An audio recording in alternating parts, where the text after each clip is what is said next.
Hi guys, let's start chapter number 10, The Changing World of Visual Arts. When you look at a work of art, a painting, sculpture, etc., it may not be obvious that, like most of other things, art too is influenced by the world around us. You may not realize that what you see also shapes your own ideas. Okay, so what you see, it shapes your own ideas. In this chapter, we will be looking at the changes in the world of visual arts during the colonial period and how these changes are linked to the wider history of colonialism and nationalism. So, figure number 1, this is Damayanti, painted by Raja Ravi Varma. Colonial rule introduced several new art forms, styles, materials, and techniques which were creatively adapted by Indian artists for local patrons and markets in both elite and popular circles. You will find that many of the visual forms that you take for granted today, say a grand public building with domes, columns, and arches, a scenic landscape, the realistic human image in a portrait, or in popular icons of gods and goddesses, a mechanically printed and mass produced picture, had their origin in the period we will discuss in this chapter. To understand this history, we will focus primarily on the changes in one sphere, that is, painting and printmaking. New forms of imperial art. From the 18th century, a stream of European artists came to India along with the British traders and rulers. So, from the 18th century, that is 1700s, a stream of European artists came to India along with the British traders and rulers. The artists brought with them new styles and new conventions of painting. So they brought new styles and new conventions of painting. So what does this convention mean? And accepted norm or style. So they brought a style of painting. They began producing pictures which became widely popular in Europe and helped shape Western perceptions of India. European artists brought with them the idea of realism. So they brought with them the idea of realism. This was a belief that artists had to observe carefully and depict faithfully what the eye saw. What the artist produced was expected to look real and lifelike. European artists also brought with them the technique of oil painting, a technique with which Indian artists were not very familiar. Oil painting enabled artists to produce images that looked real. Not all European artists in India were inspired by the same things. The subjects they painted were varied, but invariably they seemed to emphasize the superiority of Britain, its culture, its people, its power. Let us look at a few major trends within imperial art. Looking for the picturesque. One popular imperial tradition was that of picturesque landscape painting. So, picturesque landscape painting. What was the picturesque? This style of painting depicted India as a quaint land to be explored by travelers. British artist to be explored by traveling British artist. Its landscape was rugged and wild, seemingly untamed by human hands. So, this style of painting depicted India as a quaint land to be explored by traveling British artists. Its landscape was rugged and wild, seemingly untamed by human hands. Thomas Daniel and his nephew William Daniel were the most famous of the artists who painted within this tradition. Okay, so they are the famous ones. They came to India in 1785 and stayed for 7 years, journeying from Calcutta to northern and southern India. They produced some of the most evocative, picturesque landscape of Britain's newly conquered territories in India. Their large oil paintings on canvas were regularly exhibited to select audiences in Britain, and their albums of engravings. So, engraving, a picture printed onto paper from a piece of wood or metal into which the design or drawing has been cut.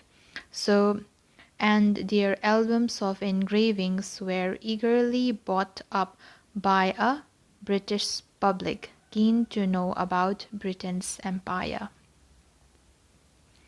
So, figure number 2.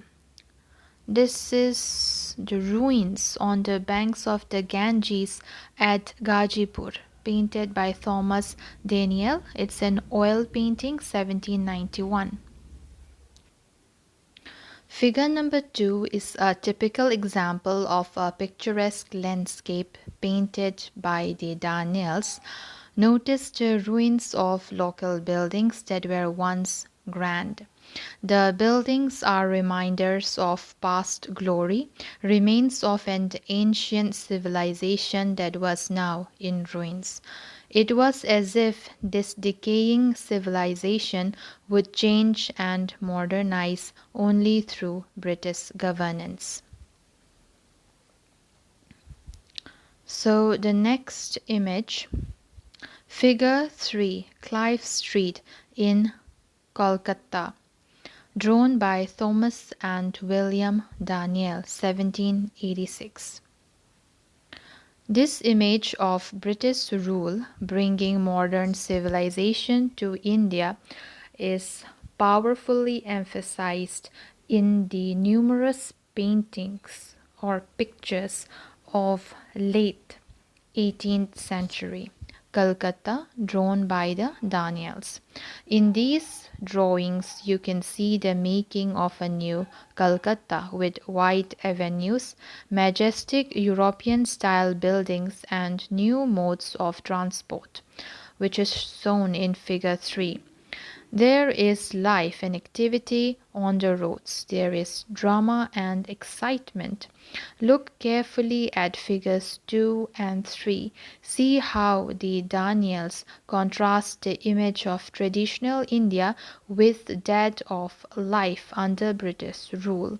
Figure 2 seeks to represent the traditional life of India as pre-modern, changeless and motionless.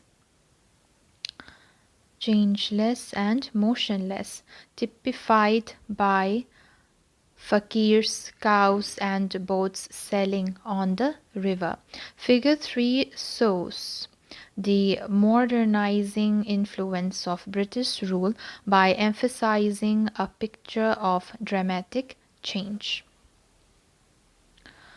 Portraits of authority.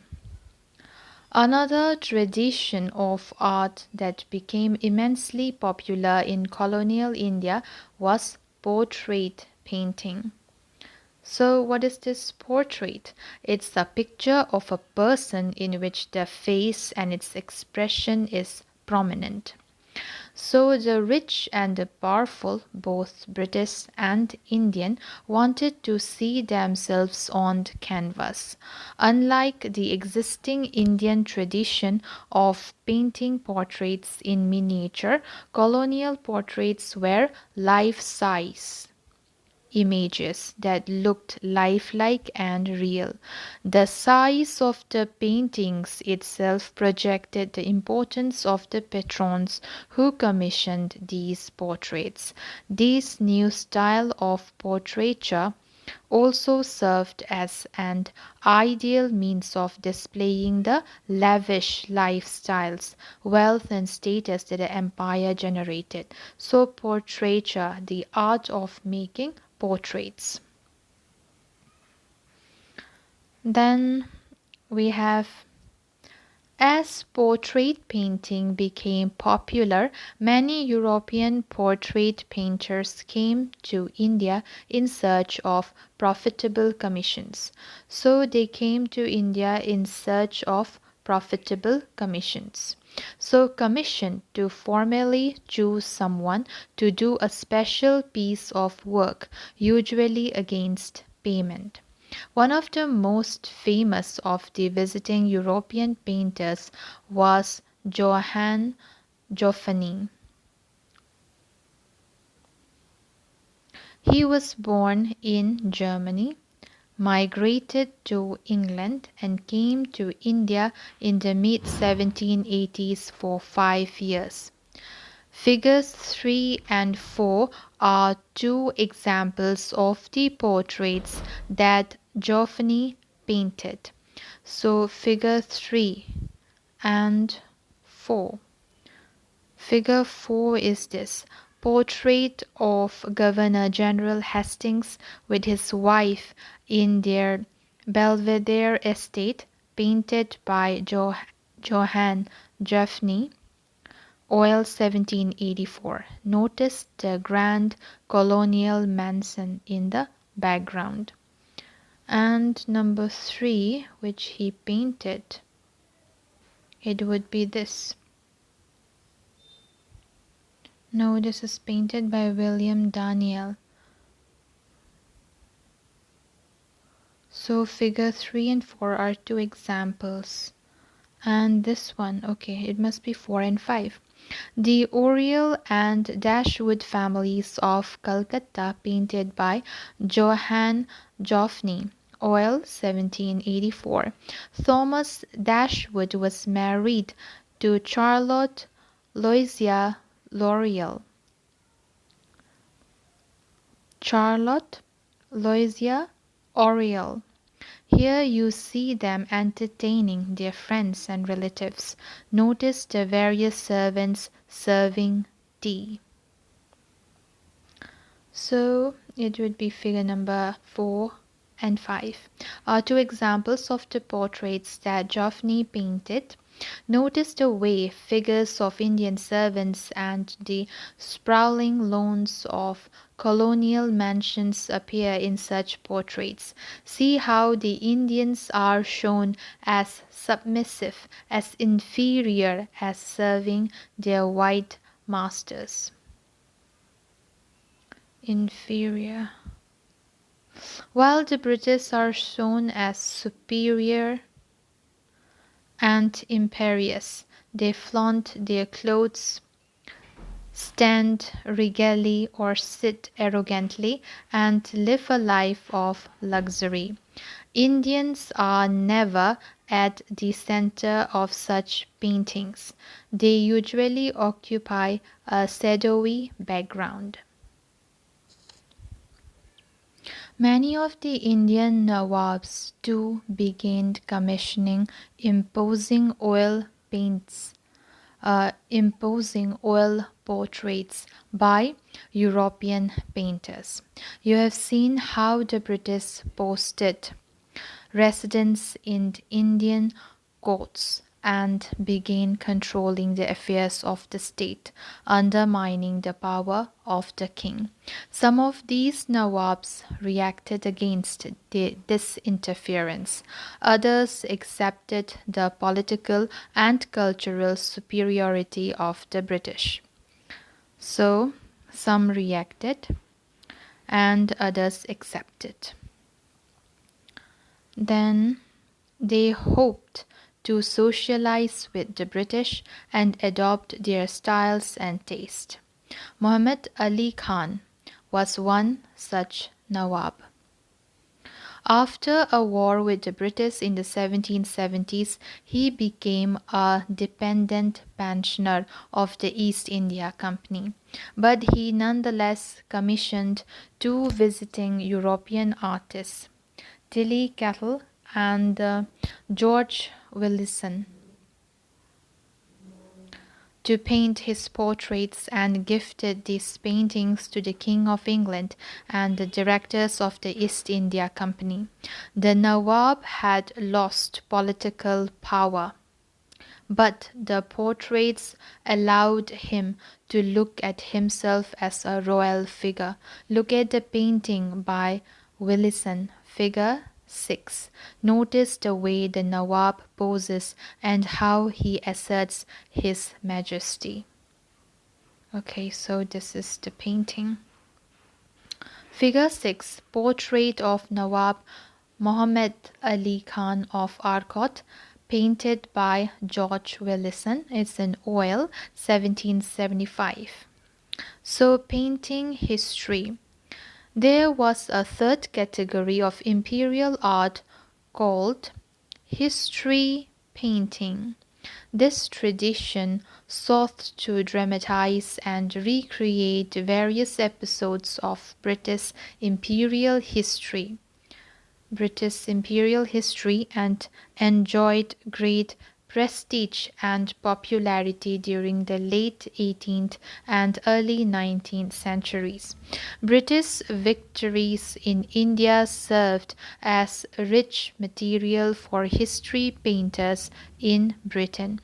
These painters drew on first-hand sketches and accounts of travelers to depict for the British public a favorable image of British actions in India. These paintings once again celebrated the British, their power, their victories, their supremacy.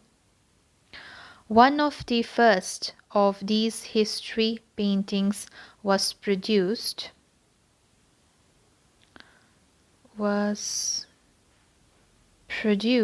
by Francis Hayman in 1762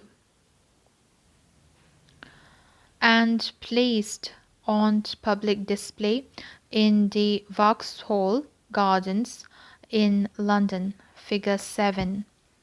Okay, so this figure 7, this painting, it shows Lord Clive meeting Mir Jafar, Nawab of Murshidabad after the Battle of Plassey, painted by Francis Hayman. It's an oil painting, 1762.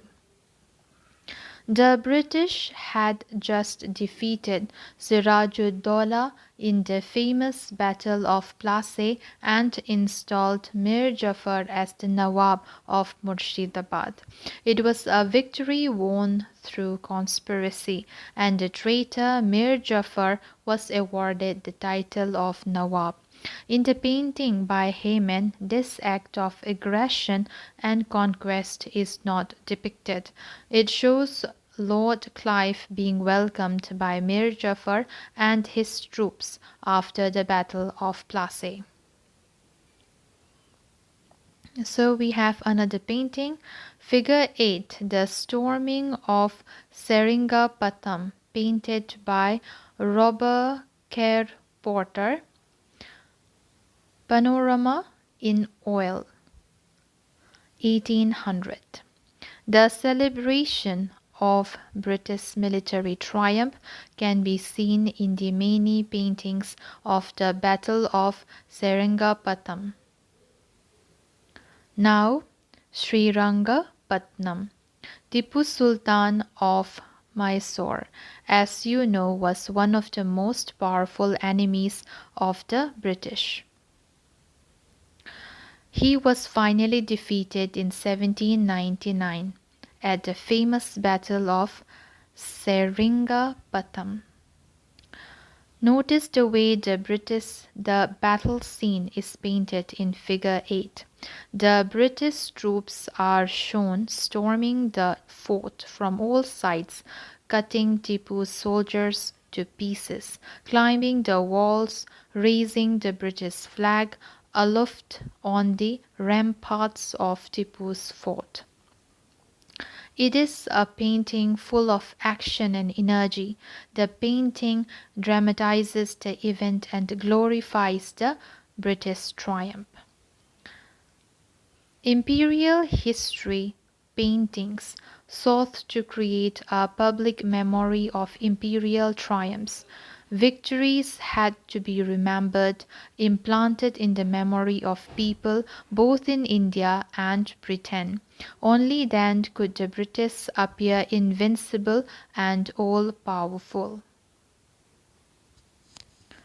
So, figure number 9, the discovery of the body of Tipu Sultan by General Sir David Baird, 4 May 1799, painted by David Wilkie. It's an oil painting, 1839.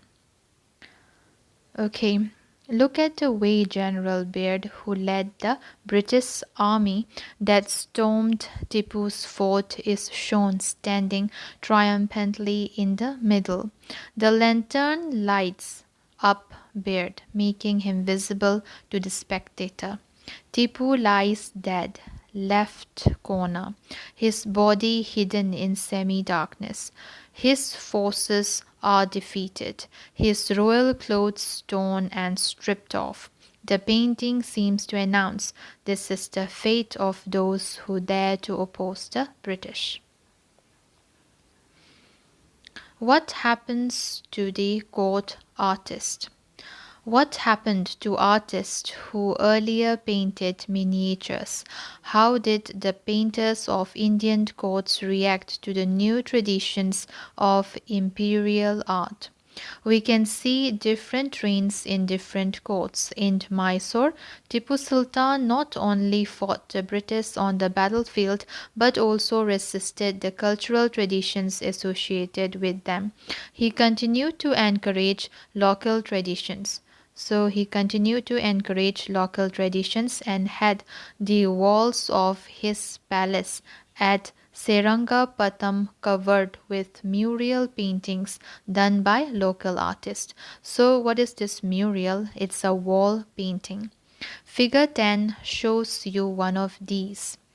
This painting celebrates the famous Battle of Polilur of 1780, in which Tipu and Hyder Ali defeated the English troops. Okay, so this is the picture and this is a mural. Figure 10, detail from a mural painting commissioned by Tipu Sultan and the Darya Daulat Palace at Serangapatam, commemorating Hyder Ali's victory over the English army at the Battle of Polilur of 1780. In the court of Murshidabad, we see a different trend. Here, after defeating Siraj-ud-Daulah, the British had successfully installed their puppet Nawabs on the throne, first Mir Jafar and then Mir Qasim. The court at Murshidabad encouraged local miniature artists to absorb the taste and artistic style of the British. You can see this in figure 11. This is a picture of an Eid procession painted by a court painter in the late 18th century.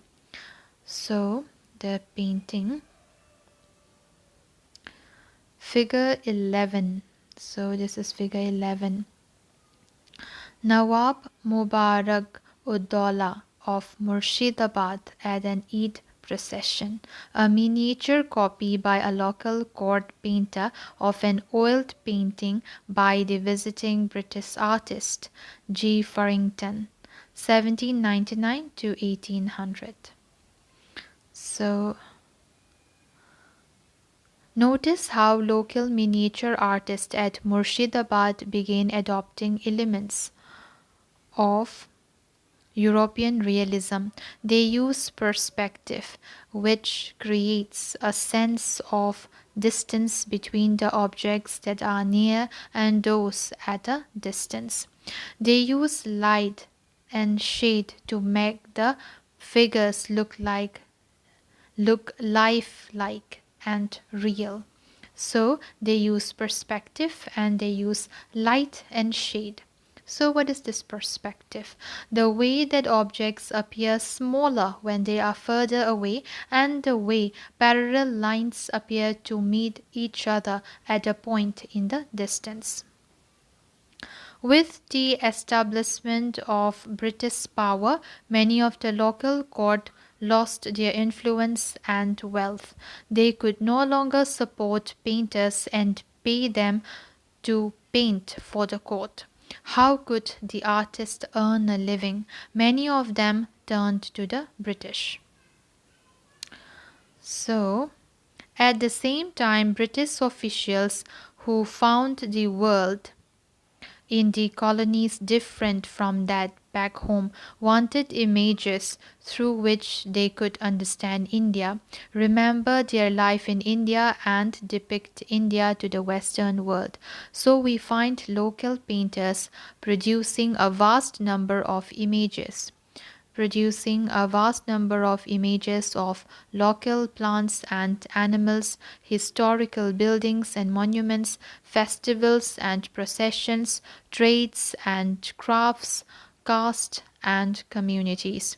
These pictures, eagerly collected by the East India Company officials, came to be known as company paintings. Not all artists, however, were court painters. Not all of them painted for the Nawabs. Let us see what was happening outside the court. So here's the painting. Figure 12. Paired couples representing different religious sects of the Tanjore region. Company painting from Tanjore, 1830. In company paintings such as this one, people are painted against empty spaces. So people are painted against empty spaces. We get no idea of the social surroundings within which they lived or worked. The paintings try to identify some of the visible features through which people and communities could be recognized with ease by people from foreign lands, like the different types of Indian plants, birds, and animals depicted in company paintings. The human figures are shown as mere specimens of different traits, caste, and sex of a region. So, the new popular Indian art. In the 19th century, a new world of popular art developed in many of the cities of India. In Bengal, around the pilgrimage center of the temple of Kalighat local village, scroll painters called Patwas and potters called Kumars in eastern India and Kumhars in North India began developing a new style of art. So, what is this scroll painting? It's a painting on a long roll of paper that could be rolled up. So, figure number 13, battle between Hanuman and Jambuvan. Kalighat painting, mid-19th century, Calcutta, watercolor on paper. Notice how the artists have modernized traditional images. Hanuman is wearing footwear, which became popular in the 19th century. Okay. They moved from the surrounding villages into Calcutta in the early 19th century. This was a time when the city was expanding as a commercial and administrative center. Colonial offices were coming up, new buildings and roads were being built, markets were being established. The city appeared as a place of opportunity where people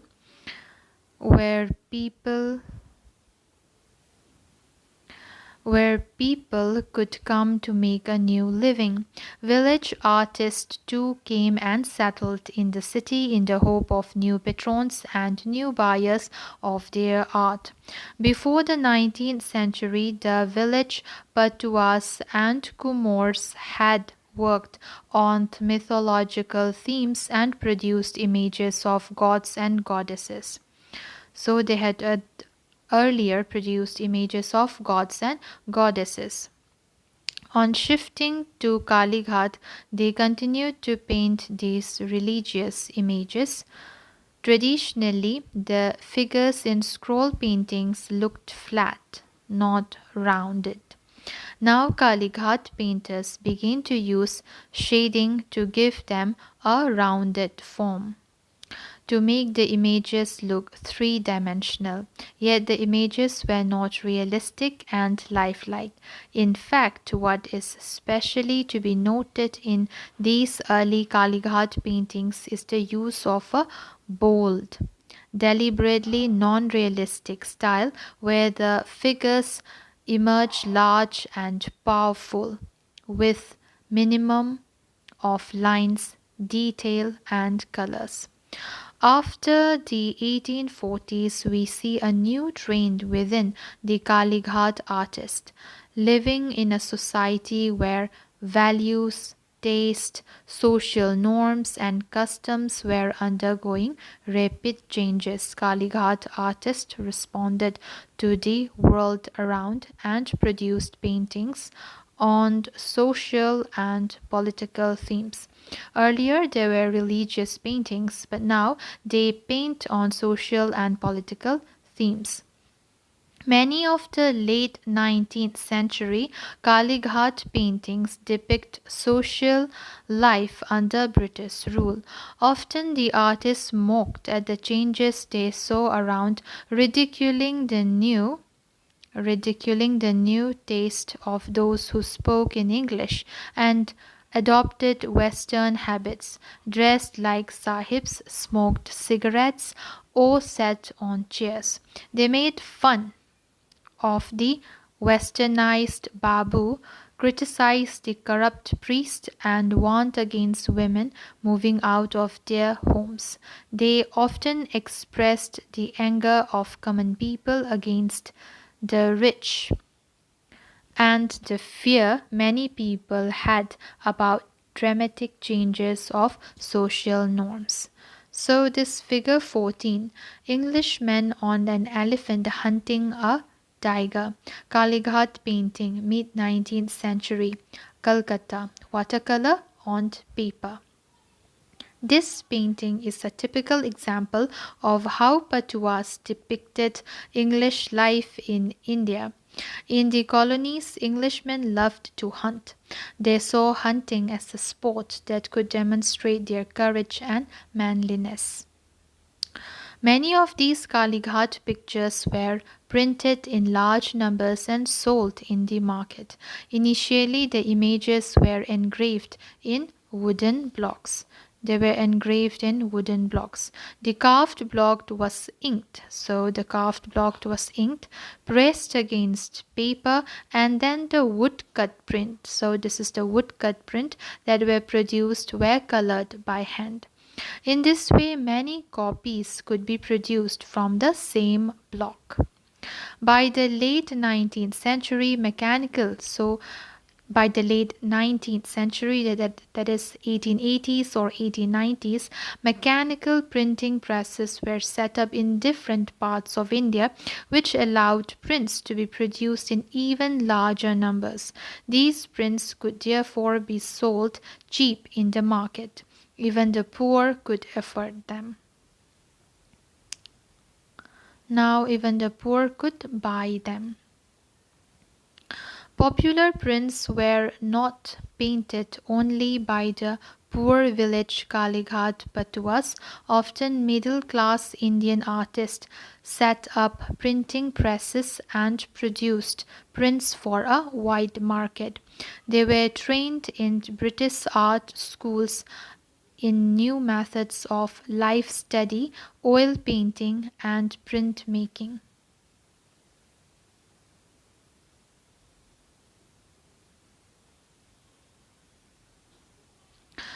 One of the most successful of these presses that were set up in late 19th century Calcutta was the Calcutta Art Studio. So Calcutta Art Studio.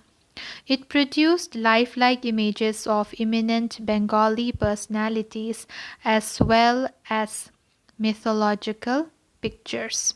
But these mythological pictures were realistic. The figures were located in picturesque landscape settings with mountains, lakes, rivers, and forest. You must have seen many popular calendar pictures of Hindu deities in shops and roadside stalls. So, what is this life study? Study of human figures from living models who pose for the artist. So, figure 15, Babu on a chair. So, figure 15, Babu on a chair, Kalighat painting, 19th century. In paintings like this, you can see the artist fear that the Babus will imitate the West and give up all what is valuable within the local culture. The Babu here is shown as a clowning figure wearing shoes with high heels and sitting on a chair with ridiculously pointed legs. The characteristic elements of these pictures came into being in the late 19th century. Okay, so figure number 16, mythological scene from the legend of Nala and Damayanti, produced by Calcutta Art Studio, 1878 to 1880. Notice the contrast between this picture and figure 15. Which one do you think looks more realistic? So this looks more realistic. So we have got figure 17, Kali, produced by Calcutta Art Studio, 1880s. This is an advertisement of an Indian brand of cigarette that was banned by the British in 1905. You can see the heads of British soldiers amongst the demons killed by the goddess. Religious images were thus used to express nationalist ideas and inspire people against British rule. These types of popular pictures were printed and circulated in other parts of India too. With the spread of nationalism, popular prints of the early 20th century began carrying nationalist images. So they began carrying nationalist images. In many of them, you see Bharat Mata.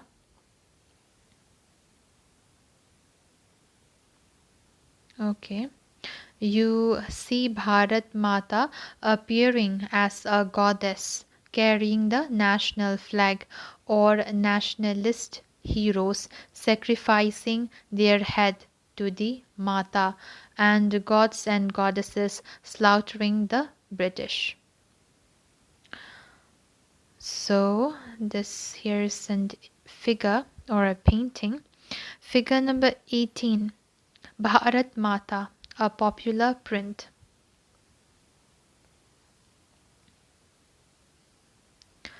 Photographing India.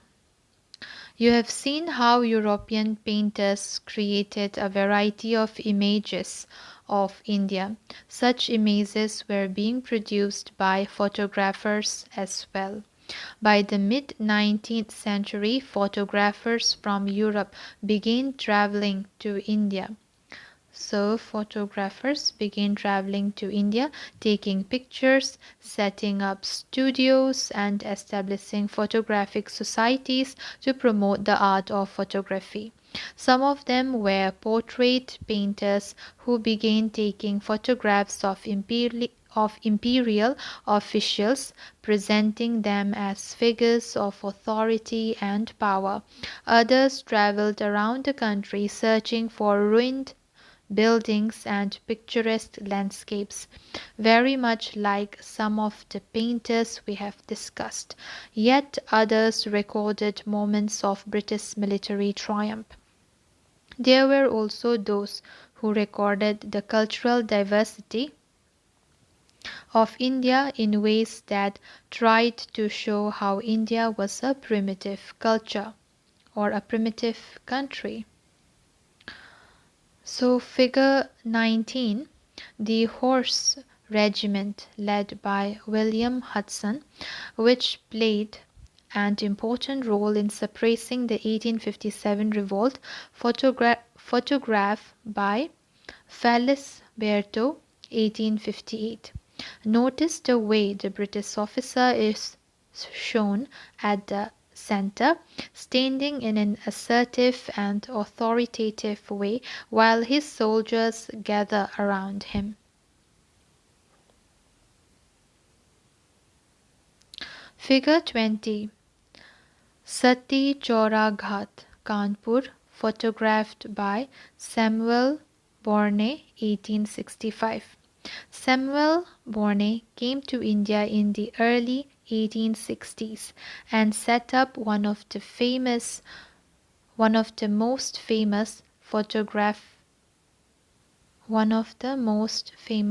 photographic studios in Calcutta, known as Bourne and Shifford.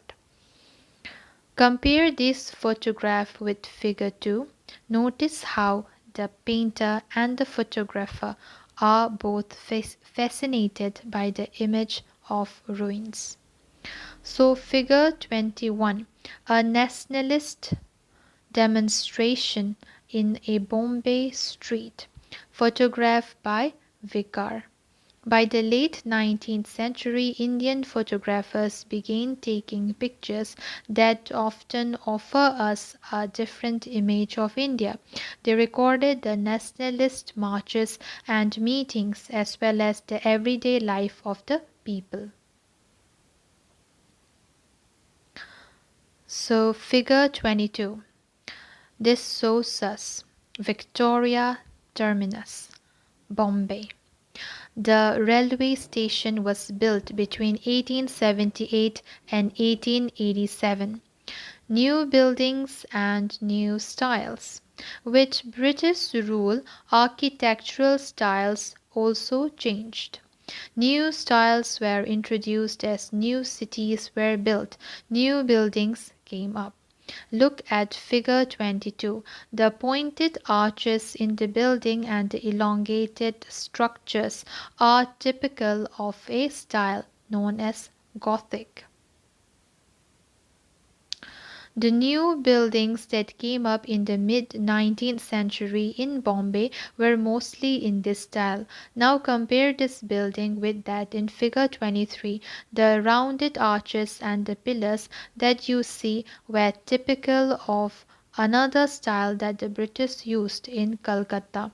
It was borrowed from the classical style of Greece and Rome. The British wanted their buildings to express their power and glory and their cultural achievements.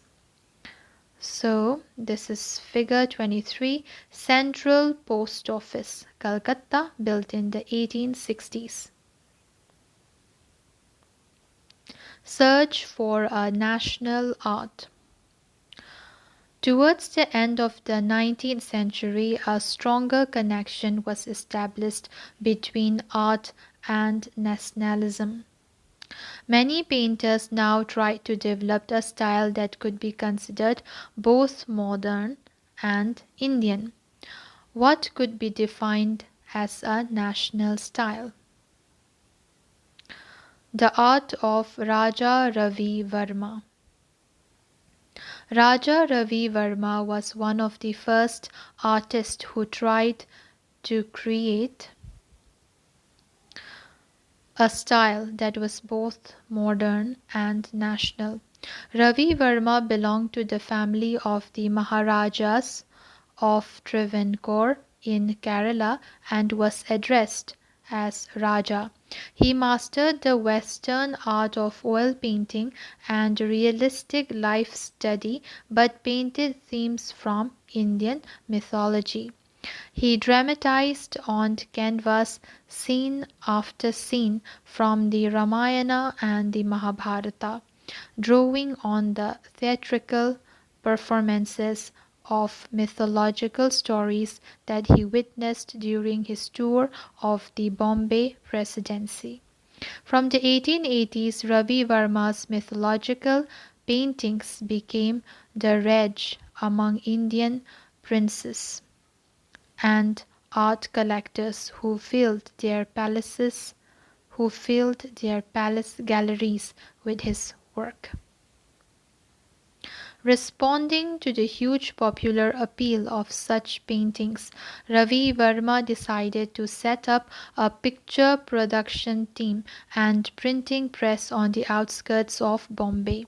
Here, color prints of his religious paintings were mass produced. Even the poor could now buy these cheap prints. So, figure 24 Krishna Sandhan by Raja Ravi Verma. A different version of national art. In Bengal, a new group of nationalist artists gathered around Abanindranath Tagore. Around Abanindranath Tagore. 1871 to 1951, the nephew of Rabindranath Tagore. They rejected the art of Ravi Verma as imitative and westernized and declared that such a style was unsuitable for depicting the nation's ancient myths and legend. They felt that a genuine Indian style of painting had to draw inspiration from non-Western art traditions and try to capture the spiritual essence of the East. So they broke away from the convention of oil painting and the realistic style and turned for inspiration to medieval Indian traditions of miniature painting and the ancient art of mural mural painting in the Ajanta caves. They were also influenced by the art of Japanese artists who visited India at the time to develop an Asian art movement. So now let's see these paintings. Figure 26. The Banished Yaksha of Kalidas' poem Meghdut, painted by Abanindranath Tagore, watercolor 1904. Notice the misty background, the soft color, and the absence of any hard lines in the painting. These are stylistic elements you will often find in many Japanese watercolor landscapes. See figure 28. Figure 25. My Mother, painted by Abanindranath Tagore, watercolor. Figure 27. Jatu Griha Daha, the burning of the house of Lag during Pandava's exile in the forest, painted by Nandalal Bose, watercolor 1912. Nandalal Bose was a student of Abanindranath Tagore. Notice the lyrical flow of lines, the elongated limbs and the postures of the figures. Abanindranath and Nandalal did not simply follow an earlier style, they modified it and made it their own.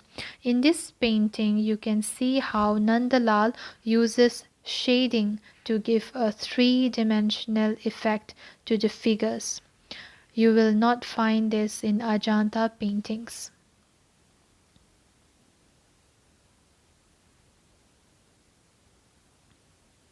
You can see a combination of these different pictorial elements in some of the new Indian style paintings of these years. Look at figure 25 in this painting by Abanindranath Tagore. We can see the influence of Rajput miniatures, the influence of Japanese paintings. So Rajput miniatures, the influence of Japanese paintings can be seen in figure 26 and the style of Ajanta is apparent in figure 27. The effort to define what ought to be an authentic Indian style of art continued. After the 1920s, a new generation of artists began to break away from the style popularized by Abanindranath Tagore. Some saw it as sentimental, others thought that spiritualism could not be seen as the central feature of Indian culture. They felt that artists had to explore real life instead of illustrating ancient books and look for inspiration from living folk art and tribal designs rather than ancient art forms. As the debates continued, new movements of art grew and styles of art changed. So, elsewhere in the world,